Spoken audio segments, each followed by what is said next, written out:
You're listening to the Wealthy Lawyer Podcast.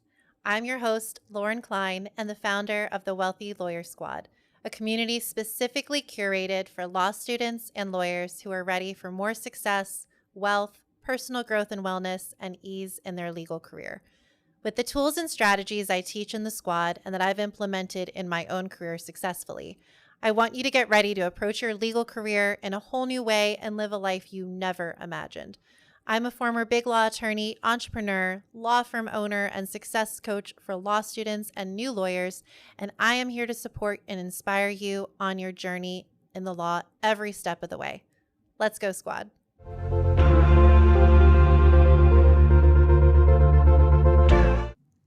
Hello. Welcome back to another episode of the Wealthy Lawyer Squad podcast. I want to go on a little journey with you really quick. I want you to think about if you were your most confident self, what would that look like? I want you to just envision for a moment that you walk into, your new job as a new lawyer or your first day of wills and trust class or Civ Pro, and you sit down and you may not know exactly what you're doing or what the experience is going to look like, but you feel confident. You walk in, you feel good about yourself, you feel strong, you feel, you know, like I said, you understand that you may not know everything, but how great would it feel to just walk in and have that confidence? Today, I want to talk to you about building self confidence, cultivating that self confidence. So, no matter what, when you're thrown into a new situation, whether it's, a new job and you're a new lawyer, or you've just made partner as a lawyer, or maybe you're starting law school, or you're in pre law and are trying to figure out what you want to do, whenever you're starting something new, this is when your ability beforehand and during this new experience to cultivate your self confidence is going to help you to excel and to feel really good and calm about the experience. Not 100% of the time necessarily, but to be able to pull from within and feel good about that experience and excited by something new and a new adventure rather than absolutely terrified or really stressed out. Now, it might be a mix of all of the above, but our goal is to try to build up that portion that is excited and feeling good and feeling confident and feeling empowered and feeling like a badass. That's what I want to build up. You may still have those feelings of fear and anxiety, and that's okay because we are all human beings going through a human experience. But I want you to be able to continuously improve upon and build upon focusing on the confidence and the feeling good. That is what I want to talk about today. So, a lot of people confuse the words confidence and self-confidence. So, I want to start out kind of diving into what do those words mean and how are we going to be using them in this episode today? And how do I use them when I coach law students and new lawyers in the Wealthy Lawyer Squad? So, confidence is supported by evidence, external evidence, and your experience. So let me give a few examples of what confidence is. I am confident that I can drive a car. I am confident that I can start a law firm and I can build it and I can grow it because I've done it already. I am confident that I know how to brush my teeth. I'm confident that I know how to breathe. I'm confident that I have 2 kids. I'm a mom to these 2 boys. These are examples of confidence. They're supported by external evidence around us, and they are supported by experience. So I've been a mom now for almost 4 years. I've practiced law for 13 years. I've driven a car for more than half of my life at this point. These are examples of things that we know we're good at because we see the evidence. Now, take self-confidence on the other hand. Self-confidence is it's internal. It's a belief and a trust that we have in ourselves no matter what, no matter whether we're doing something like driving a car that we can do, almost seamlessly because we've done it for so long or brushing our teeth, or parenting. That's never seamless, but you know what I'm saying. Let's compare that with something new. Let's compare that with, we're going into that first day of law school, or we're sitting to take the bar exam for the first time or the third time. We are starting a new job, or we're moving into from a small firm to a big firm, or we're transitioning practice areas. These are times that if you rely solely on confidence in your abilities, you are going to really shoot yourself in the foot and not serve yourself in the best way. And you're going to constantly spin your wheels and never feel really good going into that situation because you're looking for external evidence that you're good at it. But if you've never gone to law school before, how can you be good at it? How can you have any idea what you're doing? Maybe you have a lawyer in the family, maybe you've read some books, maybe your law school did a really good job in orientation and preparing you, but even if you had all of those things and more, it's still new. So if you rely solely on external evidence and experience, you're going to find yourself wanting and lacking. And that's where I think a lot of the issues come in our mental health, in the law, in law school, in a new job as a lawyer. I mean, I can remember, back to being a new lawyer, and I talk to new lawyers all the time where the firm that you're working at or the partner almost expects you to know how to practice law. And you're kind of looking at him or her like, excuse me, I have literally been out of law school for 5 seconds. I have no idea what I'm doing. And that's okay because we all have to start somewhere. Or you go into law school and the professor's calling on you day one and asking you complicated legal questions and expecting you to, you obviously you've read the material, but expecting you to be able to digest it and then repeat back to that professor your legal analysis or your take on that case. That's going to be really hard, most likely for you in the beginning because it's new.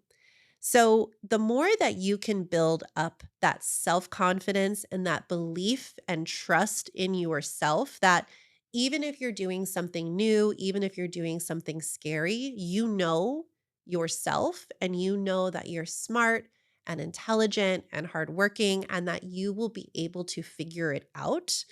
That is such a game changer in that experience because you will be able to sit back, you'll be able to say, okay, I may not know this new area of law that I'm moving into, or I may not know how to practice law at all because I'm new.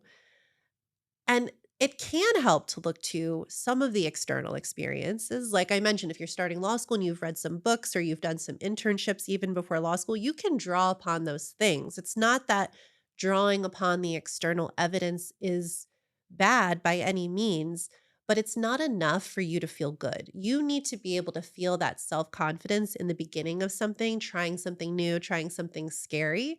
You need to be able to cultivate that. And I strongly believe that if you can cultivate that, and I work with my students all the time on this in the Wealthy Lawyer Squad, if you're able to cultivate that self-confidence, it will propel you forward when you try these new things.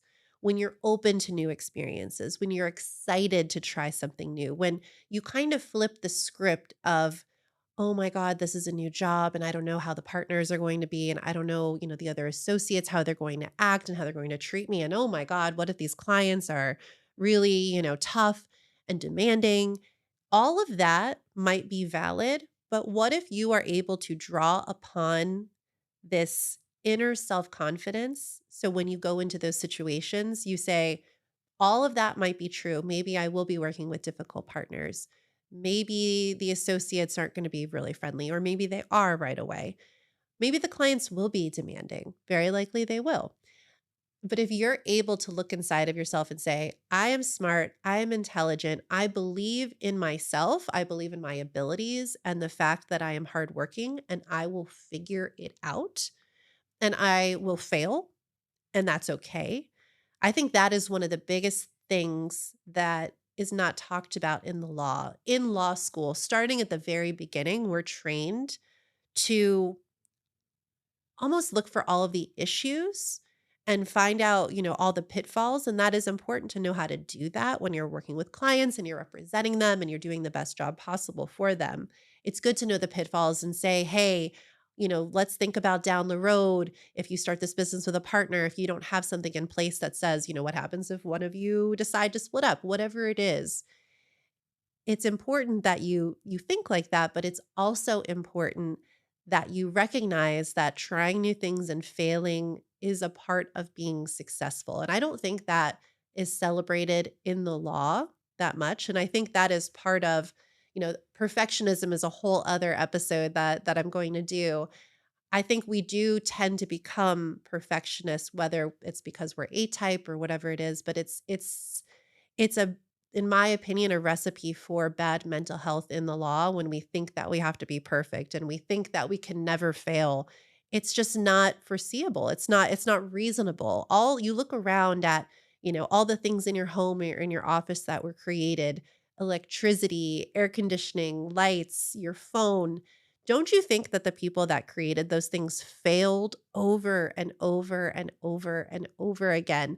And the trick is you can't let that failure knock you down. You have to be able to draw from within, regardless of the experience and regardless of the skills, and build upon it as you go through law school. The usually the first year is the hardest, and then you can start feeling confident because you've completed your first year or your first semester, and confidence is great, but I want you to work on what we're going to talk about and work through, my formula for creating self-confidence in this episode. This is what I want you to start doing now. So even before you can look to skills and experience, I want you to be able to cultivate that self-confidence within.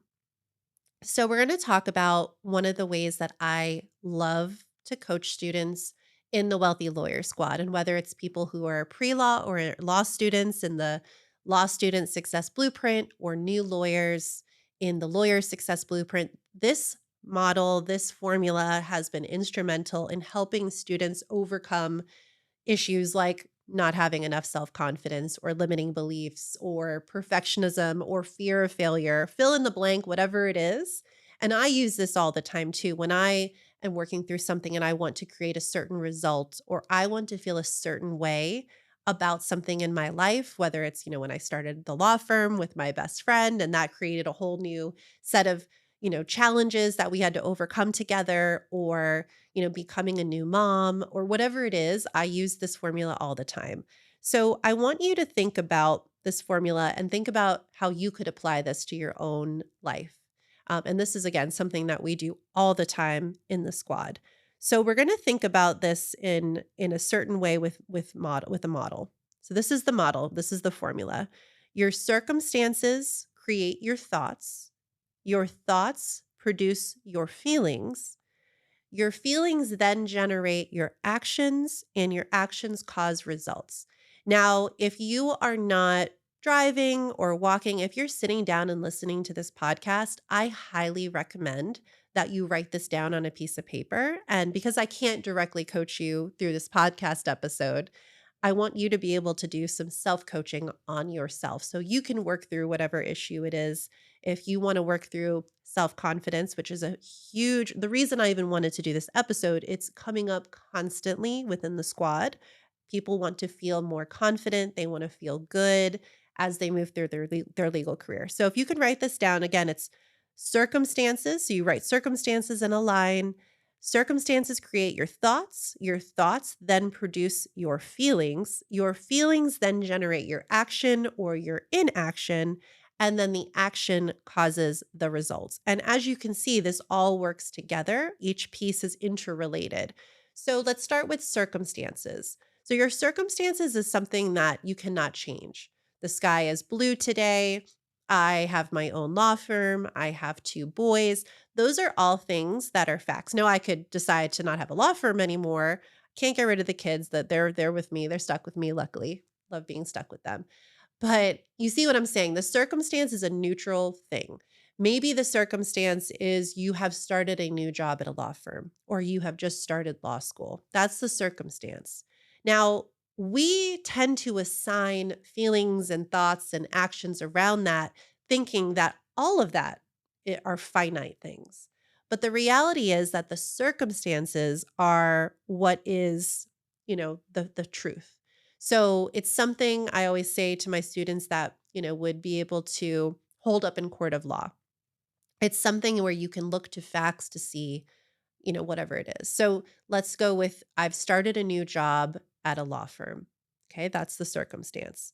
Now, the thoughts is what's going on within your head. It's the endless loop that we tend to tell ourselves and talk to ourselves in that circumstance. So you started a new job at a law firm, and maybe your thoughts are, I have no idea what the hell I'm doing. What am I doing here? I don't deserve this amount of money. Maybe that's a thought that you're going through. I certainly had that thought when I went into big law, and that was a whole thing I had to work through myself. Maybe your thought is, I'm completely overwhelmed. Or, you feel like an imposter. You're feeling very much so that someone's going to figure out that you don't know what you're doing. Those are the thoughts that tend to go in a loop in our head. Now, that is something that can be changed within this formula. The circumstance, we can change jobs, we can change things, but in this moment for purposes of this model, it's something that isn't changing and it's something that we want to work through. But you can change the thoughts in your head. You can decide that you want to think differently. So you can decide, maybe I don't want to feel, that I don't belong. Maybe you come up with a new thought. The thought is probably not going to be, I am the best lawyer in the entire world, because you're new, you're still learning. That thought isn't reasonable. That thought may not make sense. Maybe you will become the best lawyer, or the best lawyer that you can be. But in this moment, the thought is, okay, you can't go from I have no idea what I'm doing to I'm a total, I know everything. Maybe the thought is, I am new and I'm learning, and that's okay. Or maybe the thought is, even though I am a new lawyer and this is a new job, I provide value through what I do within this firm. Or maybe the thought is, I have a lot of, new cases and a lot of things to work on, but I know that I have faith in myself and I will get it done. I don't know necessarily how I'll get it done. These are examples of ways that you can start to say, okay, what is my current thought and what do I want my thought to be?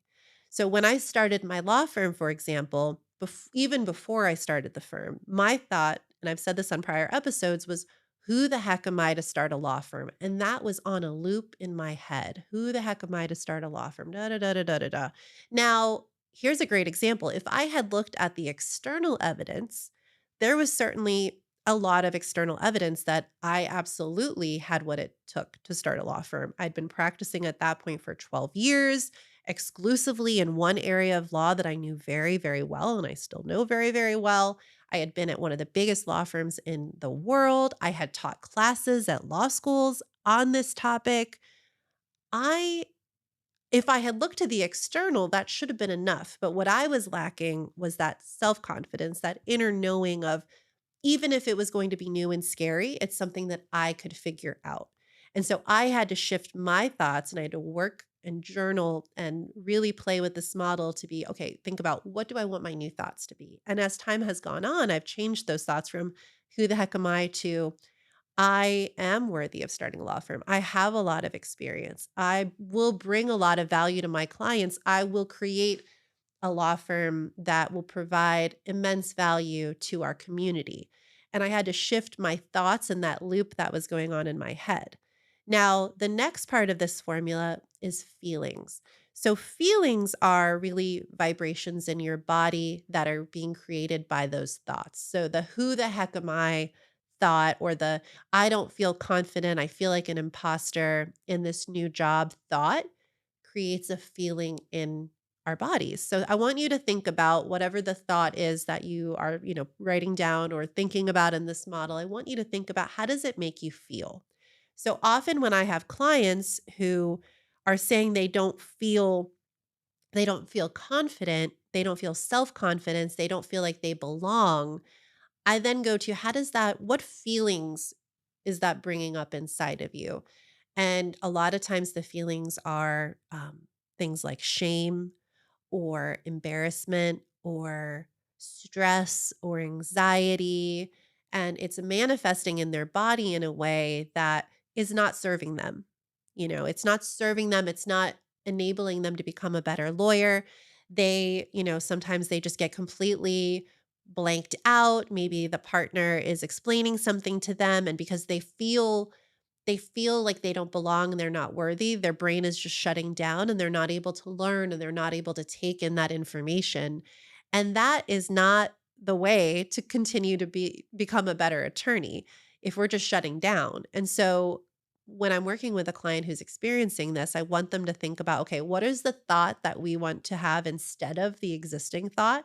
And then how do we want that thought to make us feel? So rather than that grief or that shame or that stress or that whatever it is, fill in the blank for you, from that thought of I'm not enough, I'm not worthy. If your thought is, this is hard, this is new, but I'm smart and I'll figure it out, how does that make you feel rather than the grief or the shame or the stress, anxiety? Does it make you feel empowered? Does it make you feel excited? Does it make you feel confident? You get to even decide, okay, here's the thought I want, and then how do I want that thought to make me feel? Or reverse engineer it. Here's how I want to feel. What thought do I need to believe in my body, in my head to have that feeling? Do you see how it all kind of works together? And I love when I'm able to actually work with someone on this. It's a little different when we're sitting on a podcast because I don't know your exact issue or your exact thing that you're struggling with or what you want to change, but I hope that you're able to do some self-coaching and then always reach out. I'll put my link in the show notes to join an info session to learn more about the squad so we can work together as well. Now, the next thing on the chart, if you wrote it down and if you're paying attention, is actions. So let's go back to the example of I don't feel confident in this new job. I feel like an imposter. I'm always scared. That then leads to feelings of, embarrassment, shame, stress, anxiety. How is that then causing you to act? Now, is that causing you to, like I said, maybe shut down? Is it causing you to not ask questions in a meeting? Is it causing you to not volunteer to work on a certain case or a certain matter? Is it causing you to maybe, kind of check out throughout the day and just hop on your phone and go on social media? So then you're not meeting your billable hour requirements, which then gets into the results side. So that's next. What are the actions that you're taking or the inactions? Now, again, we can reverse engineer it. If the action is, I want to raise my hand in a meeting in this new job. I want to volunteer for cases. I want to be able to ask intelligent questions when I'm meeting one on one with a partner about something, and maybe he or she is giving me hopefully constructive criticism. I mean, I think one of the reasons we have mental health issues in the law is it's not always constructive, and oftentimes we're dealing with difficult partners. I hope that's not the case for you. But let's say you're getting constructive criticism and you're not able to take that in because you're just constantly, sitting there with that loop of I'm not enough, I'm not enough, I'm not enough. As opposed to, wow, this is an opportunity for me to learn and for me to grow and for me to take in this information so I can continue to better myself as an attorney. How much greater would that be? There's a reason the partner wants you, I hope, to become better because then you'll be able to serve the clients more effectively. You'll be able to bill more. They'll be able to charge more for your time as you move up the ranks in the law firm. Presumably that's the goal for that partner because they want you to contribute to the success of the team. And so if you're able to ask informed questions and not feel scared to ask questions, but if you are able to put aside, okay, I feel the fear, but I feel, that I'm going to take something from this conversation if I'm able to put that aside and say again to myself, I bring value to this team by asking these questions. I bring value to this team. How incredible would that be if that's not already happening for you? And maybe, the inaction, like I said, is you're kind of zoning out or you are, scrolling on social media during the day, you're procrastinating. That comes up a lot when I coach clients too, that they procrastinate and we try to drill down on why is the procrastinating happening? What feelings and thoughts are occurring before the procrastination? See how this is why this formula truly is magic. I use it on myself all the time because you can literally reverse engineer your entire life. What I also like about this formula is, I think it's sometimes very easy to look at people around us and look at our circumstances and kind of play the victim. Oh, I have this new job and the partner's a jerk. Or I just started law school and my law school didn't give me enough support, didn't give me enough information. Or, it really stinks that there's no lawyers in my family and I'm starting from scratch. Those are all things we can tell ourselves, but none of those things serve us if we're able to take accountability for the things that happen in our lives, the actions, the results, the thoughts, the feelings, and even the circumstances that we put ourselves in, obviously there's exceptions, to where you're born and what family you're born into and all of that. And things happen. Life can be really shitty sometimes. But when we're able to take accountability and ownership over our life, once I figured that out personally, it helped me to work through so many things and really overcome blaming. It's not about blaming anyone else. It's about taking accountability and saying, you know what? I get to dictate what happens in my life. I get to dictate how I feel about it. And I get to dictate the results and, what actually occurs in my life. So that leads into the final piece, the results. So maybe the result is right now that you're not hitting your billable requirement, or the result is that you didn't do as well, on your finals as you had anticipated. Or the result is that you didn't pass the bar exam or you did pass the bar exam. Those are examples of results. And if you're not happy with the results in your life, and this is not just, based on the legal field, maybe you're not happy with your weight or the relationship that you're in, or you're not happy with your relationship with yourself, whatever it is, this is a great way to really take ownership and accountability of your life and of who you are becoming as you move through law school, as you move through your law career. Now, this is just an example of the things that we work on in the Wealthy Lawyer Squad. So, as you can see, the program and the community is very much based on let's become the best versions of ourselves that we can be. Let's live and have a law career and a law school experience that feels good and that is actually aligned with who we are as human beings and who we want to become. I think that, that is the new way, in my opinion, to practice law. You get to do things on your own terms and you get to build it out the way that you want to. And I want people to know that starting in law school and then as they move through their career. And that's why I created this community, because this type of work is so needed in our legal industry. I've talked about this so many times, but the statistics they're bad. They're really bad. Mental health statistics are awful. The amount of people who are stressed or depressed or dealing with mental health or substance abuse issues, suicide, it really is, the numbers are startling and they are getting worse. They're not getting better. And I am not a therapist. I say this all the time. I'm not a mental health professional, but I am someone who knows how to work with people and coach them to become the best version of themselves. And that is what I want for each and every one of you, whether you're in the squad or not, whether you have a therapist, a coach, or both. I always have both. I think that it's truly the way to start to get, the mental health of the law to be better. We want everyone to succeed. The American Bar Association has come up with initiatives, but I think when it really boils down to is maybe not doing things the way that it's always been done, and really each of us taking ownership over our own careers and our own lives, and knowing that our life outside of law is allowed and it should be beautiful and celebrated and not something that we kind of tuck aside and bring out on the weekends. In my opinion, when I started becoming and showing my true self in my law career, it made me such a better attorney. It enabled me to leave Big Law and start my own firm and work with my best friend. It enabled me to create this Wealthy Lawyer Squad community and the podcast and so much more. And that is what I want for each and every one of you. I want you to have fulfilled, joyful, peaceful, exciting, empowered law careers. And so if you're interested in meeting, I'm going to put again the link in the show notes for an info session all about the Wealthy Lawyer Squad. We have one-to-one group, one-to-one coaching, group coaching. We have monthly yoga sessions. We have a money and mindset book club, and so much more. I mean, we have the programs created exclusively for law students and new lawyers that are specifically designed for the things that you're going through in your journey. And I love it. I love what I do, both in the law, legal practice and my coaching side.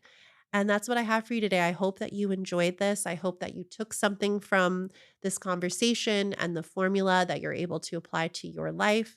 If you really enjoyed it, subscribe, share with a friend, maybe someone who's about to start law school or who just started their law career. And I can't wait to see you all again. Thank you so much. Bye.